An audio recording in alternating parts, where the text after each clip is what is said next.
Hey y'all, Morgan on the violin. I'm going to do a little technique video. I'm recording this partly for my own benefit, actually. I like how I explain this, teach it to my students. So I'm just recording it for my own reference if I need to in the future. Check back in and see how I'm doing this. Because, sometimes you forget. And otherwise, I'm tossing it up on the web in case it helps somebody else too.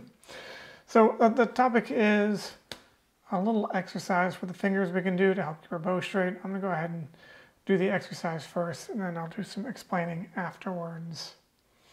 So if you have a bow, you'll need your bow.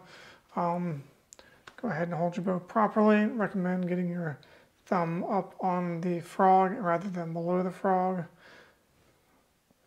And then, you want to hold the bow vertical in front of you. And get the hair facing you centered more or less on your nose. These will all be helpful things to doing this exercise. All right, so go ahead and lift your middle ring finger off the bow, just so that you can identify it to yourself that is your ring finger, and then place it back on the bow again. Very good. All right, now what you're going to do, you are going to pull in with this ring finger and then use your index finger to support the bow. So the bow's not going to flop over to the side, but rather we're just going to change the angle of the bow using just the fingers. Pulling in with this finger and supporting with this finger. So it's going to look something like that.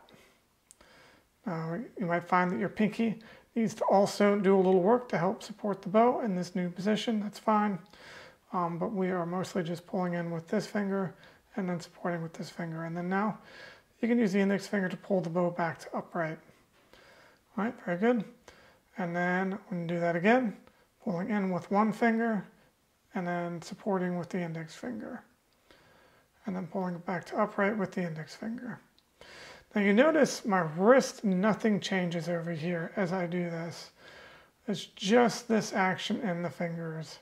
That is what's allowing me to change the angle of the bow. All right, that's the third time, then we'll go back to upright. Now we're going to do the same thing, and we're going to pull in with the index finger, and this time support with the ring finger to keep the bow from flopping over. Whoop. And you see my pinky also kind of travels with it a little bit, straightens out. All right, and then we use the ring finger to straighten the bow up this time.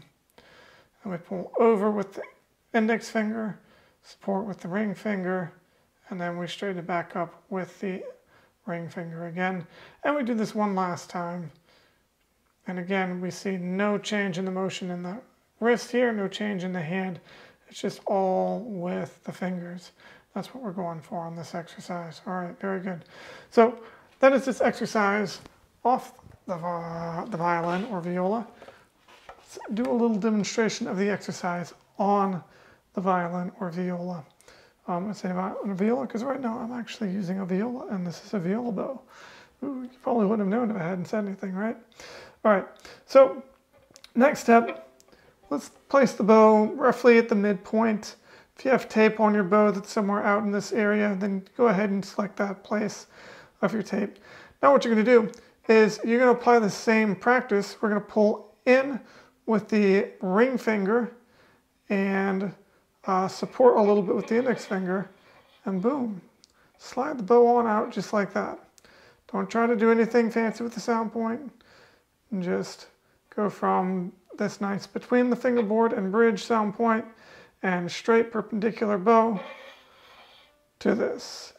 If you like the sound of the bow sliding across the string, you can go ahead and let it do that, or you can give a little lift as you pull the bow out. Personally, that's the kind of sound that makes my skin crawl, so I'm going to lift and replace the bow that way. All right, and we can lift and bring it back.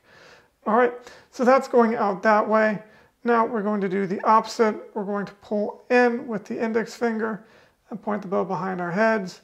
And yes, we're going to be setting the bow on the tailpiece. That's totally fine for this exercise. And then replace to the sound point that we were using before, right there in the middle, and then pull in back this way. Very good. Sorry you can't see my hand at this camera angle. And then we replace, and then we pull back this way again. And then we replace. All right. So why on earth do we need to know how to do that? What is useful about that? I'm going to adjust downward so you can see my hand once.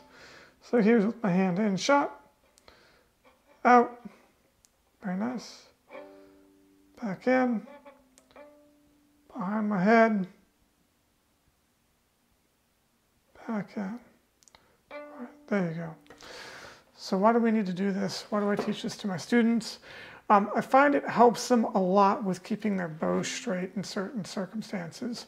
So keeping our bow straight requires a couple of things.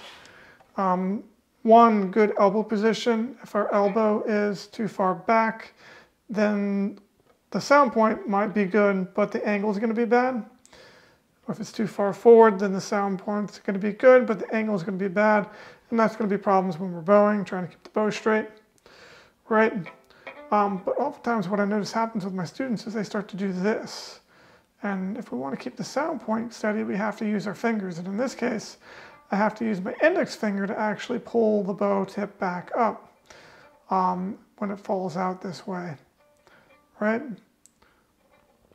Alternatively, on the up bows, sometimes the bow ends up like this, in which case I need to use my ring finger to pull the bow back into shape to keep it nice and straight. Now, when learning to bow straight at first, we might have to actively do a little pushing and pulling with the index finger, or a little active extra pulling with the ring finger to keep the bow in shape.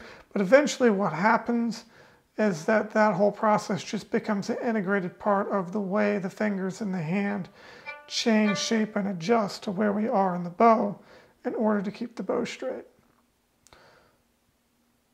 Right?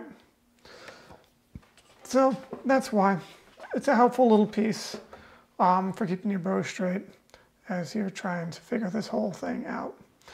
All right, there you go. That's the end of this, and it was a lot of stuff.